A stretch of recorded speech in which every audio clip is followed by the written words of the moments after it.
نستغفره ونعوذ فلا مضل له ومن يضلل فلا هادي له وأشهد أن لا إله إلا الله وحده لا شريك له وأشهد أن محمدا عبده ورسوله لا نبي ولا رسول بعده اللهم صل وسلم على نبينا محمد وعلى آله وصحبه ومن تبع هداه إلى يوم القيامة أما بعد. Pertama kita panjatkan puja dan puji syukur kehadirat Allah Azza wa Jal atas segala nikmat yang terus Dia limpahkan kepada kita semua, terutama adalah nikmat Islam, juga nikmat taufik dimudahkan kita oleh Allah Subhanahu wa taala untuk melaksanakan salat maghrib secara berjamaah dan kemudian kita menyempatkan hadir di majelis ta'lim. Salawat dan salam tidak lupa kita sampaikan kepada Nabi kita Nabi Muhammad sallallahu alaihi wasallam, kepada keluarganya, para sahabatnya dan orang-orang yang mengikutinya hingga hari kiamat.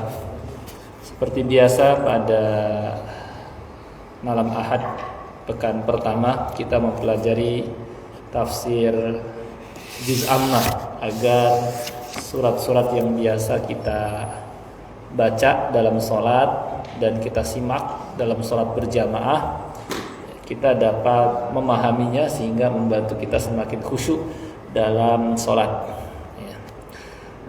Terakhir itu sampai surah dan ayat. Surah apa Pak? Terakhir ingat tidak mungkin? Al-Buruj udah belum? Atau masih Al-Shiqaq? Al-Buruj ya, kisah Ashabul Ukhdud udah belum? Yang udah ya. Kalau sudah berarti At-Tariq. At-Tariq sudah belum At-Tariq? At-Tariq udah berarti Al-A'la.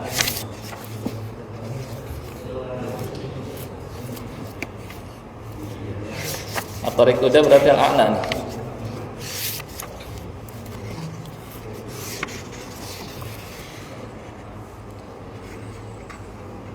Sudah belum At-Tariq Pak? Udah ya? Kalau udah berarti ala-ala. Baik, kita coba pelajari tafsir surah Al-A'la. Sebelumnya kita baca dulu surah dan ayatnya. A'udzu billahi minasy syaithanir rajim. Bismillahirrahmanirrahim. Sabbih isma rabbikal a'la alladzi khalaqa fasawwa walladzi qaddara fahada walladzi akhrajal mar'a faj'alahu ghusaa'an ahwa sanuqri'uka fala tansa illa ma syaa Allah innahu ya'lamul jahra wa ma yakhfa wa nuyassiruka lil yusra fadhakkir in nafa'atid dhikra sayadhakkaru man yakhsha wa yatajannabuhal ashqa alladhi yaslan naral kubra thumma la yamutu fiha wa la yahya. Baik, sampai ayat 13 dulu. InsyaAllah kita pelajari tafsirnya. Di antara kandungan surah ini, sebelumnya Al-A'la ini artinya adalah nama Allah Subhanahu wa taala yang artinya yang maha tinggi, Al-A'la. Ya, yang maha tinggi. Yakni Allah Subhanahu wa taala zatnya maha tinggi di atas seluruh makhluk. Ya, di atas seluruh makhluk. Dia bersemayam di atas arsy, sedangkan arsy adalah makhluk yang besar ya, menjadi atap seluruh makhluk. Ya. Makanya zat Allah Subhanahu wa taala di atas arsy. Ketika kita sujud kita baca subhana rabbiyal a'la. Ya, maha suci Allah, Rabbku yang maha tinggi.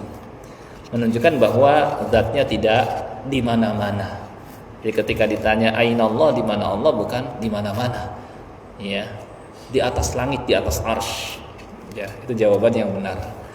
Itu makanya Nabi SAW pernah bertanya kepada seorang budak yang hendak dimerdekakan, ya. Aina Allah, di mana Allah?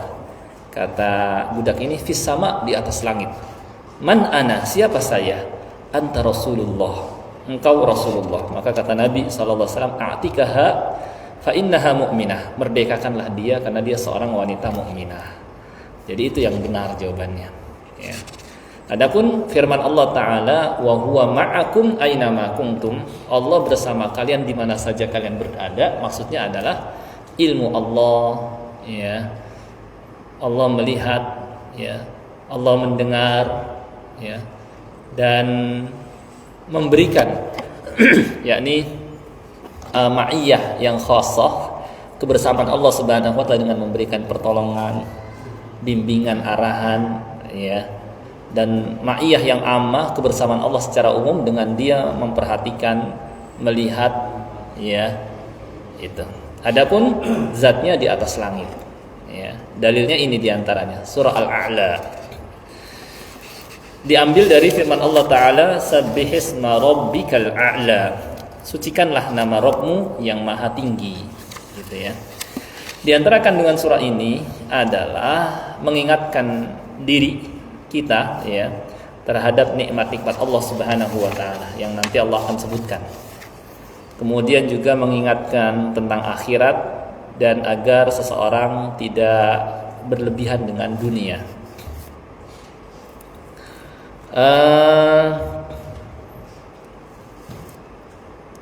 Tentang surah ini ada beberapa hadis, ya, berkenaan dengan surah ini. Di antaranya adalah hadis Barra bin Azib. Katanya Barra bin Azib mengatakan, orang yang pertama kali menemui kami di Madinah. Jadi ketika para sahabat radhiyallahu anhum hijrah ke Madinah, ya, di antaranya ada Mus'ab bin Umair dan Ibnu Ummi Maktum. Jadi duta utusan Rasulullah SAW ke Madinah sebelum beliau hijrah, diutus dulu beberapa sahabat untuk mendakwahi penduduk Madinah, orang-orang Ansar, ya. Ketika itu Mus'ab bin Umair datang ke tokoh-tokoh yang ada di Madinah, ya, ibarat ke istilahnya orang-orang yang dipandang di situ, didatangi, diajak masuk Islam, dibacakan ayat Al-Qur'an, didatangi, ya begitulah. Ketika didakwahi, ada yang menerima, ada yang nolak, gitu. Tapi ya alhamdulillah sebagian besarnya menerima. Dan lagi orang-orang Ansar, mereka, ya, sedikitnya ada ilmu dari orang-orang Yahudi yang tinggal di Madinah. Di sana ada Yahudi Bani Quraidah, ada Yahudi Bani Nadir, dan ada Yahudi Bani Qainuqa, yang kadang ketika mereka kumpul bareng menginformasikan bahwa sebentar lagi akan datang Nabi, sebentar lagi akan datang Nabi. Kadang mereka kalah dalam perang, mereka mengatakan, orang Yahudi, kalau nanti datang Nabi, ya, kami akan berperang bersamanya, kami akan kalahkan kalian. Sering seperti itu mereka katakan kepada orang-orang musyrik. Tetapi ketika Nabi Muhammad SAW telah hadir, ya, telah muncul, ternyata mereka orang Yahudi malah kafir kepadanya, hanya karena ternyata kok bukan muncul dari kalangan mereka, tetapi muncul dari kalangan bangsa Arab, ya. Nah, sebelum Nabi SAW hijrah ke Madinah, beliau mengirimkan beberapa sahabat, ya, di antaranya Mus'ab bin Umair. Demikian pula Ibnu Ummi Maktum. Ya. Ketika itu Mus'ab bin Umair lah yang mengajarkan, membacakan Al-Quran.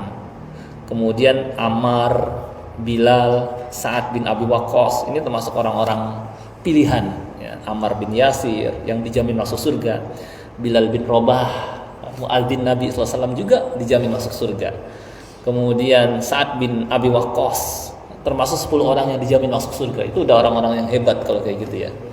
Jadi kalau kita mau mandang orang yang hebat, adalah orang yang telah jelas surganya, ya. Seperti para sahabat yang 10 orang yang dijamin masuk surga. Itulah orang yang jelas. Ya, terkadang ada sebagian orang yang merasa dirinya luar biasa. Padahal kalau dia bandingkan dengan para sahabat, ya jauh, gitu, ya.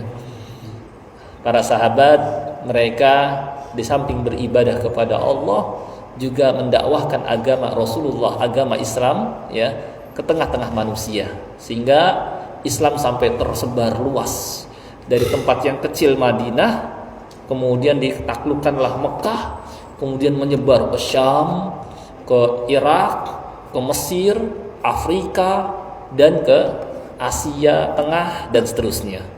Ya, dalam waktu yang singkat, ya, mereka berhasil mengislamkan banyak manusia. Itu para sahabat radhiyallahu anhum. Nah, ini yang mereka lakukan. Ketika hijrah ke Madinah, sahabat ini Mus'ab bin Umair, Ibnu Ummi Maktum, mereka datang ke tokoh masyarakat lah istilahnya, kemudian mengajak masuk Islam. Kalau kita, apa yang sudah kita lakukan untuk agama ini? Ya, padahal kalau kita perhatikan antara zaman sekarang dengan dulu, ya, sarana media ya jauh sekali. Sarana transportasi, media informasi di zaman sekarang mudah sekali. Sarana transportasi zaman sekarang ya, di samping ada motor, mobil, pesawat yang tempat yang jauh, yang kalau dulu memakan waktu berbulan-bulan hanya ditempuh cuma berapa jam. Ya, media informasi ada, media sosial. Ya, kita sekali nge-share orang pada dapat, cuma kita tidak maksimalkan. Kalau orang dulu, apa sih sarana transportasi tercepat? Kali cuma kuda. Ya. Apa sih sarana dakwah yang mereka lakukan? Ternyata mereka istilahnya datengin ini, datengin itu, mendatangi tempat yang jauh, naik kuda, terkadang ngirim surat Nabi SAW dari Madinah ke Romawi, dari Madinah ke Persia, dari Madinah ke Azerbaijan, dari Madinah kemana dikirim. Itu memakan waktu berhari-hari. Kalau kita sekali tik langsung nyampe ke ujung. Ya, tapi lihat berkahnya waktu mereka dengan sarana transportasi yang terbatas, dengan media yang apa adanya, tetapi bisa mengislamkan manusia, gitu ya, dalam jumlah banyak. Kita yang sarana transportasi ya banyak, cepat, media informasi mudah diakses dan di-share, kita nggak maksimalkan untuk mengajak manusia kepada Allah Subhanahu wa taala. Menunjukkan kurang berkahnya mungkin waktu kita di samping mereka. Ya, maka ya kalau kita dibanding dengan mereka, di samping coba lihat dulu di zaman Nabi SAW dan para sahabat radhiyallahu anhum, ada yang dianiaya udah langsung bangkit. Ya, bagaimana Utsman bin Affan pernah dapat kabar ketika sebelum mengadakan perjanjian Hudaybiyah, dikabarkan Utsman dibunuh. Maka Nabi SAW dan para sahabatnya melakukan bai'atur ridwan. Ayo bai'at, kita harus lawan orang musyrik mati-matian. Ya, sampai memperoleh kemenangan atau mereka syahid. Dibela. Sekarang umat Islam puluhan ribu ya di Palestina dibantai, sedangkan jumlah umat Islam jauh lebih banyak. Pada diem dan nyaksikan. Cuma bisa ngomong kasihan ya, aku jahat orang Yahudi, nggak bisa berbuat apa-apa. Padahal kalau umat Islam bersatu, negara yang kecil ini habis, tapi kok bisa diem aja? Kenapa? Nah iya itu, maksudnya kalau bersatu aja, udah dihabisin bisa. Nah, padahal kan ada lembaga yang mewadahi, ada OKI misalnya. Ketika kumpul itu udah kirimkan masing-masing negara pasukan, mau ngelawan bingung karena semuanya berkumpul. Kecuali kalau ngelawan cuma satu negeri doang mungkin dihabisi, tapi kalau udah ngumpul bareng mereka harus berhadapan dengan banyak negara, udah diem saya yakin. Jangan malah minta damai kalau belum selesai. Pembantaian masih terus dilakukan. Gitu. Nah itu salah sikap. Iya minimal ketika rapat lah. Gitu. Gitu minimal gitu. Baik. Nah itu gambarannya. Ya. Kita kembali lagi. Keduanya yakni Mus'ab bin Umair dan Ibnu Ummi Maktum yang membacakan Al-Qur'an kepada kami. Ya. Mana tadi itu? Kemudian datang Umar bin Khattab dengan 20 orang. Ya, mereka satu persatu hijrah gitu ya, dari Makkah ke Madinah. Lumayan perjalanan Makkah Madinah jalan kaki. Kayak dari mana? Jakarta ke mana, Pak? ke Pemalang, ya, 500 kilo, hampir ya, hampir, iya kan kalau kita ke sana, kenapa? Iya itu coba, ya kan, gitu, ya mengandalkan apa ketika itu, antara jalan kaki, naik kuda, naik onta, makanya udah panas, terjal perbukitannya, makanya luar biasa, ya, Nabi SAW dan para sahabatnya radhiyallahu anhum. Kemudian Umar bin Khattab datang bersama 20 orang. Lalu Nabi SAW kemudian datang menyusul setelah para sahabat sebagian besar pada hijrah, ya. Kata Barra bin Azib, aku tidak pernah melihat penduduk Madinah bergembira seperti bergembiranya mereka karena datangnya Nabi SAW. Ya, sampai-sampai aku melihat para budak, anak-anak kecil berkata, inilah Rasulullah SAW, beliau sudah datang. Ya, beliau tidaklah datang sampai aku selesai menghafal Al-A'la, Sabbihisma Rabbikal A'la dan surah-surah semisalnya. Ini belajar dari para sahabat yang hijrah duluan. Ya, jadi para sahabat saling mengajarkan satu sama lain Al-Quran. Ya, gitu ya. Sampai 30 juz disampaikan, itu berarti Rasulullah SAW dan para sahabatnya betul-betul menyampaikan ilmu ke tengah-tengah manusia.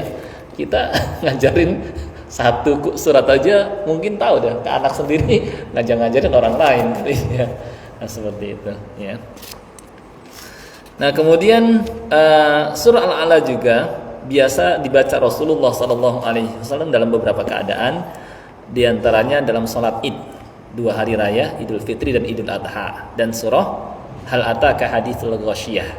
Ya, demikian juga pada hari Jumat, Nabi SAW sering membaca surah Al-A'la dan surah Al-Ghasyiyah, ya. Demikian pula dalam salat witir. Pada rakaat pertama Nabi SAW membaca surah Al-A'la, surah kedua Al-Kafirun, surah ketiga Al-Ikhlas, ditambahkan dengan Al-Falaq dan An-Nas. Nah, pertanyaan, kenapa Rasulullah SAW sering sekali membaca surah Al-A'la dalam beberapa keadaan? Pada saat salat hari raya, salat Id, Idul Fitri, Idul Adha, pada saat hari Jumat, pada saat salat witir, Al-A'la, Al-Kafirun dan Al-Ikhlas serta Al-Falaq dan An-Nas, ya. Kata ulama, ya, karena di dalamnya terdapat 2 kabar gembira, ya. Kabar gembira yang pertama adalah bahwa Allah Subhanahu wa taala akan memberikan kemudahan untuk beliau, ya, sehingga beliau bergembira karena nikmat yang Allah Subhanahu wa taala berikan dan janjikan, ya, bahwa Allah akan memberikan kemudahan untuk beliau. Fasanu yassiruka lil yusra, kami akan memudahkan kepadamu wa awanu yassiruka lil yusra, dan kami akan memudahkan kepadamu jalan yang mudah, ya. Dan menunjukkan bahwa syariat yang dibawa oleh Nabi kita SAW penuh dengan kemudahan, ya. Dan yang kedua, beliau akan hafal wahyu yang diwahyukan kepada beliau dan tidak akan lupa. Dalilnya, sanuqri'uka fala tansa, kami akan bacakan kepadamu ayat-ayat Al-Quran dan kau gak akan lupa. Mudah, itu nikmat besar, ya. Diberikan jalan yang mudah, syariat Islam, ya. Ternyata syariat ini jauh lebih mudah dibanding syariat orang-orang terdahulu, ya. Jadi gini, inti ajaran para nabi sama, tauhid. Nabi Musa, Nabi Isa, Nabi Muhammad SAW itu seruannya tauhid, ya. Nabi Isa nggak pernah ngajak ke Trinitas, nggak ada ceritanya Nabi Isa ngajak nyembah dirinya. Beliau sama seperti Nabi Musa dan nabi-nabi sebelumnya, ngajak kepada tauhid. Bahkan masih sampai sekarang tertera dalam kitab Injil bahwa Nabi Isa alaihissalam mengajak kepada tauhid, menyembahnya kepada Allah, dan kemudian diabadikan oleh Allah dalam Al-Quran seruan Nabi Isa. Kata Nabi Isa, innallaha rabbi wa rabbukum fa'buduh hadza siratum mustaqim, sesungguhnya Allah adalah Tuhanku dan Tuhan, inilah jalan yang lurus. Itu kata Nabi Isa, ya. Bahkan di dalam surah Al-Maidah dengan tegas Nabi Isa mengatakan, innahu may yusyrik billah, sungguhnya barang siapa yang menyekutukan sesuatu dengan Allah, ya, faqad haramallahu alaihil jannah, Allah haramkan masuk surga, wa ma'wahun nar, tempatnya di neraka, wa malidh dhalimina min ansar, dan orang-orang zalim musyrik itu enggak akan mendapatkan penolong. Itu Nabi Isa, ajakannya sama kepada tauhid. Sama seperti Nabi kita Muhammad SAW. Lalu kenapa ke orang-orang Nasrani malah berbuat syirik? Ya, karena agama Nabi Isa alaihissalam sudah dirubah-rubah. Di antara yang merubahnya itu keturunan Paus itu ya. Ya, Paulus itu ya, yang merubah ajaran Nabi Isa alaihissalam, yang kemudian dihormati oleh umat Islam. Menghormati yang salah. Gitu ya. Udah tahu salah malah dihormati. Ya. Harusnya umat Islam istilahnya jangan sampai menghinakan diri, mencium kepalanya, mencium tangannya, udah tahu salah, kayak gitu ya. Kita di atas kebenaran tauhid, mereka di atas kemusyrikan dan bukan mengikuti Nabi Isa. Karena Nabi Isa nggak pernah ngajarin begitu. Bahkan kalau Nabi Isa hidup, beliau akan marah kalau sampai umatnya nyembah dirinya, gitu ya. Bahkan beliau nyuruh mengikuti Nabi Muhammad SAW. Dalam surah As-Saff disebutkan, ya Bani Israel, kata Nabi Isa, wahai Bani Israel, inni Rasulullah ilaikum musaddiqa. Sungguhnya aku adalah utusan Allah kepada kalian, musaddiqa lima baina yadayya minat Taurat. Membenarkan kitab yang datang sebelumku, yaitu Taurat, wa mubasysyiran bi rasulin ya'ti min ba'di ismuhu Ahmad, dan memberikan kabar gembira akan datangnya seorang rasul setelahku bernama Ahmad, yakni Nabi Muhammad SAW. Makanya pengikut setia Nabi Isa adalah yang beriman kepada Nabi Muhammad SAW, masuk Islam. Kalau nggak masuk Islam setelah datang Nabi Muhammad, itu bukan pengikut Nabi Isa. Pengikut siapa? Pengikut ya orang-orang yang nyimpang. Ya itu. Karena Nabi Isa nggak begitu ajakannya. Beliau juga sholat, beliau juga wudhu, dan masih tertera itu semua dalam kitab Injil. Ya. Nah itu. Apa contoh kemudahan agama kita? Banyak sekali ya. Ya. Kalau kita bandingkan dengan syariat terdahulu, misalnya dalam puasa ada sahur, sedangkan syariat ahli kitab sebelumnya nggak pakai sahur. Kemudian dalam syariat Nabi Muhammad SAW, tobat itu cukup dengan menyesal, berniat tidak mengulangi lagi, kemudian istighfar mohon ampun kepada Allah. Tapi di zaman Bani Israel, Yahudi, taubatnya dengan membunuh dirinya ketika mereka sampai menyembah patung anak sapi.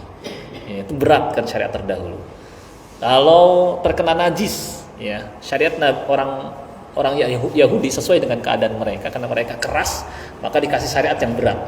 Itu terkena najis, bagian mungkin pakaiannya dipotong, digunting. Ya, kalau kita cukup dibersihkan, dibasuh dengan air. Kalau dulu syariat sebelum Nabi Muhammad SAW, kalau sholat itu di mana? Di tempat, ya kalau orang Nasrani di gereja, orang Yahudi di sinagog. Kalau kita di mana saja? Kata Nabi SAW, al-ardu kulluha masjid illal maqbar wal hammam. Bumi itu semuanya masjid, kecuali kuburan dan kamar mandi. Ya, jadi kuburan itu bukan tempat ibadah.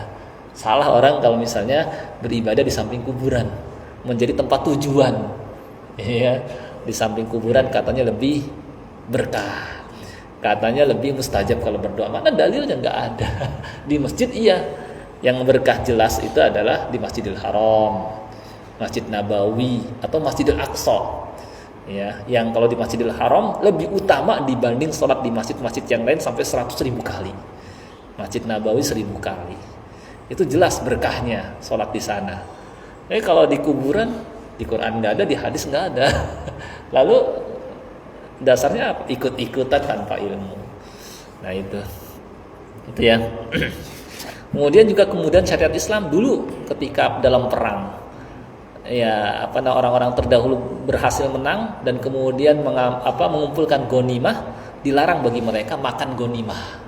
Lalu bagaimana ghanimah itu, harta rampasan perang, diapain? Dikumpulkan di satu tempat, kemudian Allah kirimkan api, kemudian memakan ghanimah itu. Tapi untuk syariat Nabi Muhammad SAW, kata Nabi SAW, wa uhillat liyal ghanaim, dan dihalalkan bagiku ghanimah. Ya. Dan kemudahan-kemudahan lainnya dalam syariat ini, gitu ya.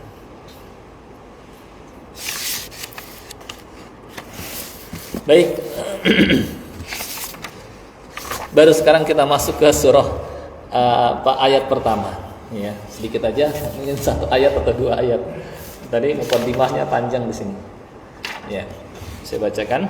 Sabbihisma rabbika, bismillahirrahmanirrahim. Sabbihisma rabbikal a'la. Sucikanlah nama Rabbmu, nama Tuhanmu yang maha tinggi. Ya. Meskipun perintah ini tertuju kepada Nabi Muhammad SAW karena bentuknya mufrad. Mufrad itu tunggal, ya, tidak bentuknya jamak, berarti tertuju kepada Nabi Muhammad SAW. Dia sebagai yang pertama menerima wahyu ini. Tapi kaidah tafsir menyatakan bahwa ayat meskipun tertuju kepada Nabi SAW adalah berlaku umum kecuali kalau ada pengkhususnya, pentakhsisnya. Maka ayat ini bukan hanya perintah kepada Nabi Muhammad SAW, tapi juga perintah kepada Nabi SAW dan umatnya. Ya. Untuk apa? Mentasbihkan Allah Subhanahu Wa Taala. Ya. Untuk berzikir, beribadah kepada Allah Subhanahu Wa Taala. Ya. Dengan menyebut nama Allah Subhanahu Wa Taala yang indah lagi tinggi. Ya. Jadi di dalamnya terdapat tasbih. Tasbih itu artinya apa? Menyucikan Allah Subhanahu Wa Taala dari segala yang tidak layak bagi Allah, dari segala kekurangan, ya, dari sifat-sifat yang diberikan oleh orang-orang musyrik yang nggak kenal dengan Allah. Orang musyrik misalnya menyatakan Allah punya anak, punya istri, maka kita sucikan, subhanallah, maha suci Allah. Allah nggak mungkin punya istri, Allah nggak mungkin punya anak. Gitu ya. Kemudian ada orang Yahudi mengatakan tangan Allah terbelenggu, ya. Kita sucikan, maha suci Allah dari sifat kekurangan, ya. Nah, demikian pula dari sifat-sifat kekurangan lainnya, seperti apa sifat kalau manusia ya jelas memiliki kekurangan, maka Allah bersih dari sifat itu. Contoh sifat kekurangan, tidak tahu. Kalau Allah mengetahui, alim, maha mengetahui bikulli syai'. Ya, wallahu bikulli syai'in alim, maha mengetahui segala sesuatu. Basir, maha melihat, semua kelihatan bagi Allah Subhanahu wa taala. Kalau manusia terbatas penglihatannya, di balik dinding enggak kelihatan. Sami', maha mendengar, semua terdengar meskipun suara sekecil apa mungkin makhluk yang kecil sekalipun. Cuma ada manusia yang coba-coba merasa bisa tahu bahasa semut gitu katanya, ya, ngada-ngada gitu. Emang kayak gitu bahasa semut gitu ya. Yang tahu bahasa semut cuma ya Nabi Sulaiman. Allah berikan mukjizat kepada Nabi Sulaiman. Adapun dia nabi bukan, wali juga nggak jelas.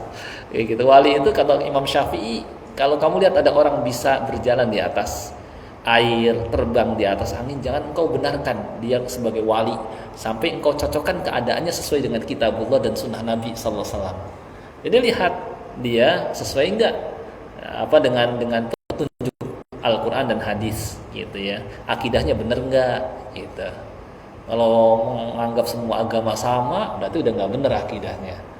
Kemudian juga ibadahnya gimana, akhlaknya bagaimana, amalnya. Kalau misalnya mantan, dulunya bekas misalnya melakukan ini melakukan itu, ini udah bermasalah, berarti nggak cocok sebagai wali. Terus ya keadaannya ya pembohong jadi gitu ya, pendusta gitu ya. Nah itu apa tadi itu ya, tasbih, menyucikan Allah Subhanahu wa taala. Dan contoh ayat yang di sana terdapat menyucikan Allah Subhanahu wa taala dari segala kekurangan, ayat yang paling agung dalam Al-Qur'an. Kira-kira ayat apa, Pak? Ayat Kursi, betul. Itu ayat paling agung dalam Al-Qur'an. Jadi ada surah paling agung dan ada ayat paling agung. Kalau surah paling agung surah Al-Fatihah, kalau ayat paling agung ayatul Kursi. Kenapa? Di sana menyifati Allah dengan sifat sempurna dan menyucikan Allah dari sifat kekurangan. Kan di situ sifat kekurangan yang pertama sifat sempurna. Allahu la ilaha illa huwal hayyul qayyum. Allah, dialah Allah yang tidak ada yang berhak disembah selain Dia. Dia maha hidup kekal. Enggak aslinya kalau manusia hidup tapi akan mati. Kalau Allah enggak bakal mati. Allah Subhanahu wa taala hidup kekal selama-lamanya. Al-Qayyum, yang mengurus makhluknya sendiri. Ya. La ta'khuduhu sinatu wala naum. Nah, ini kan sifat kekurangan, ya. Allah nggak pernah ngantuk apalagi tidur. Kalau seandainya, maksudnya Tuhan itu sampai ngantuk, apalagi sampai tidur, akibatnya apa? Alam semesta akan berantakan. Ya ibarat kita megang gelas, ngantuk, jatuh, ya. Apalagi sampai tidur. Ya. Sedangkan alam semesta ini butuh kendali, gitu, butuh kendali. Nah, gitu. Bahkan ada namanya semacam apa namanya teknologi baru AI ya itu ya, yang apa namanya itu ya, itu subhanallah ada orang dia coba-coba, dia ingin tahu jawaban teknologi itu ya, apakah alam semesta ini terwujud secara tiba-tiba atau ada yang mengendalikan. Dijawab ada yang mengendalikan. Jadi ilmu teknologi buatan, kecerdasan buatan yang dibuat oleh manusia saja membuktikan. Ditanya lagi, apakah Yesus itu sebagai Tuhan atau Nabi? Diberikan jawaban sesuai dengan yang dikumpulkan semua ilmu-ilmu dimasukkan ke situ. Secara keseluruhan atau secara umumnya menunjukkan budi hanya seorang Nabi. Kemudian jalan mana ada, cuma karena videonya ya perempuannya nggak pakai jilbab ya, orang non Muslim, cuma dia ingin tahu aja apa jawaban yang benar, gitu. Cuma ngetes setiap pertanyaan. Jalan hidup mana yang lebih baik ditempuh di antara sekian jalan hidup? Dijawab Islam, ya gitu, sama teknologi buatan manusia sendiri, kecerdasan itu ya. Apa AI? Iya. Apa AI namanya? AI tulisannya. Iya itu kan itu ada tesnya juga. Subhanallah. Harusnya itu buat manusia sadar kembali kepada Allah Subhanahu wa taala. Iya, semakin ada itu videonya di share, cuma karena nggak pakai jilbab aja saya nggak enak nge-share gitulah, biarin. Terus tadi mana tuh? Nah, la ta'khudhuhu sinatu wala naum. Allah nggak pernah ngantuk apalagi sampai tidur. Ya, alhamdulillah sifat Allah Subhanahu wa taala ini kan menunjukkan sempurna, nggak ada kekurangan sama sekali. Ya. Makanya ayatul kursi menyebutkan kesempurnaan bagi Allah dan menafikan segala kekurangan, gitu ya. Sabbihisma rabbikal a'la, sucikanlah Allah ya dengan hati dan lisan, yaitu dengan menyebut namanya, dengan hati mengakui akan ya sucinya Allah Subhanahu wa taala dari kekurangan ya, dan dengan menyebutnya ya ini mengucapkan subhana rabbiyal a'la, dipakai ketika sujud atau ditambahkan wa bihamdi juga nggak apa-apa, gitu ya. Kemudian diterangkan tentang sifat Allah Subhanahu wa taala ya. Alladzi khalaqa fasawwa. Ya, ini makanya maksudnya kita bersyukur kepada Allah ya.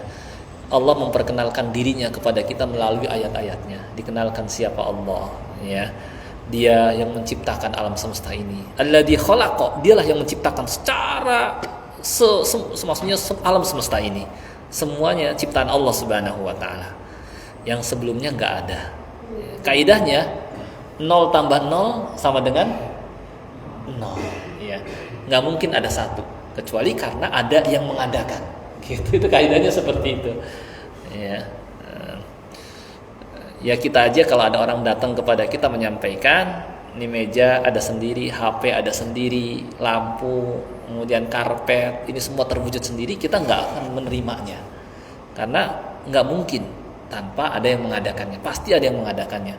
Kalau misalnya yang mengatakan, saya yakin itu semua ada sendiri, kipas, AC, pintu, kemudian juga karpet, meja, itu semua ada dengan sendirinya, dengan alasan karena saya tidak melihat kapan dipersiapkan itu semua. Saya datang ke sini udah ada. Kira-kira gimana jawabannya? Ya, nggak bisa dijadikan alasan. Ya, nggak bisa dijadikan alasan. Kenapa? Ya. Waalaikumsalam warahmatullahi wabarakatuh.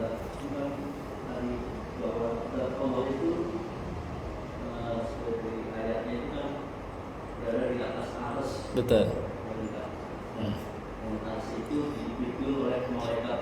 Betul yang besar.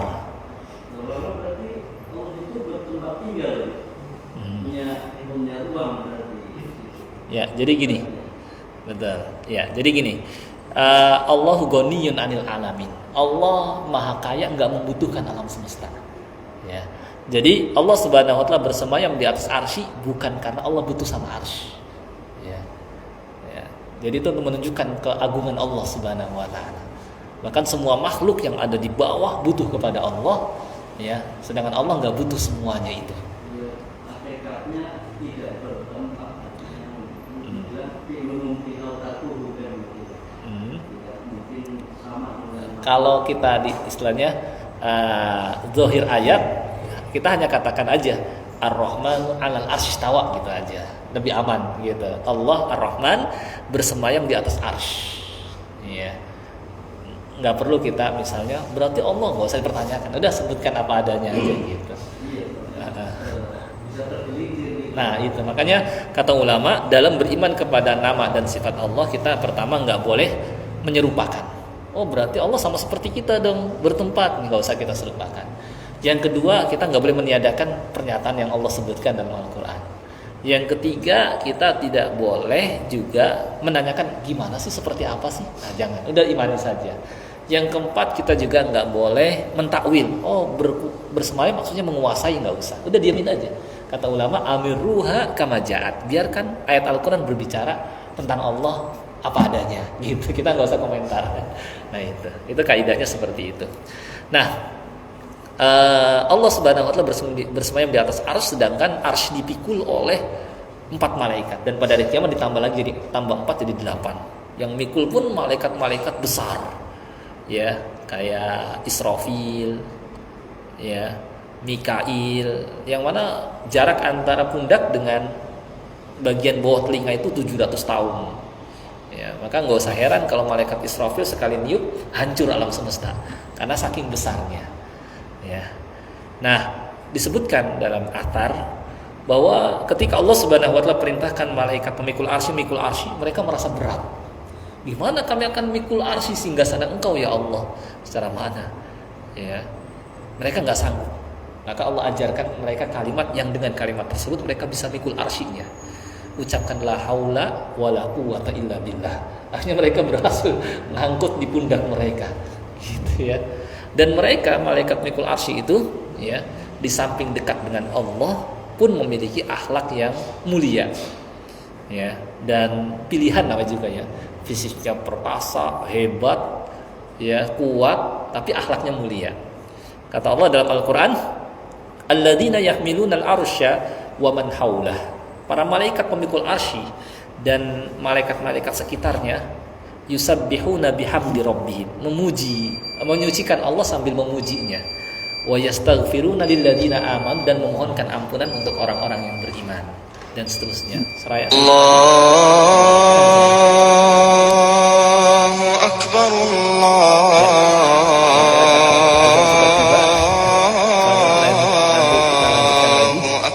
surat Allah. Sampai di sini mungkin.